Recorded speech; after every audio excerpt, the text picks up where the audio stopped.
இந்த வாரத்துக்கு வாங்கின எல்லா கீரையுமே காலியாயிடுச்சு. மிளகு தக்காளி கீரை மட்டும் மீதி இருந்தது. அத வச்சு இன்னைக்கு காலையில சிம்பிளா ரசம் வச்சு மிளகு தக்காளி கீரை வந்து பொரியல் பண்ணலாம் அப்படின்னு நினச்சுட்டு முன்னாடியே பிளான் பண்ணி வச்சுட்டேன்.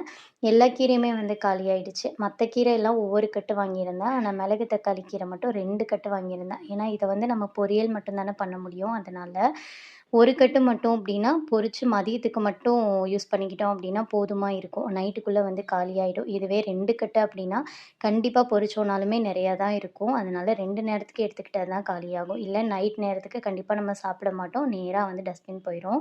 அதனால இன்னைக்கு காலையில பிரேக்ஃபாஸ்ட் கட் பண்ணிட்டு, காலையிலேயே மதியம் 2 நேரத்துக்குமே ரசம், அதுக்கப்புறமா மிளகு தக்காளி கீரை பொரியல் தான் பண்ணியிருந்தேன். வெந்துட்டுருக்கும்போதே அந்த மிளகு தக்காளி கீரையிலேருந்து கொஞ்சம் தண்ணி வந்து எடுத்து வச்சுட்டேன். தக்காளி கீரை நல்ல கசப்பு வேற. பாப்பாவுக்கு வந்து வெறும் வயித்துல குடுக்கலாம் அப்படின்னு சொல்லிட்டு எடுத்து வச்சுட்டேன். அவ எந்திரிச்சதுமே அவளுக்கு ஒரு 3 மடக்கு தண்ணி குடுத்துட்டு, அப்படியே ஹஸ்பண்டுக்கு வந்து லஞ்ச் பேக் பண்ணி குடுத்துட்டேன்.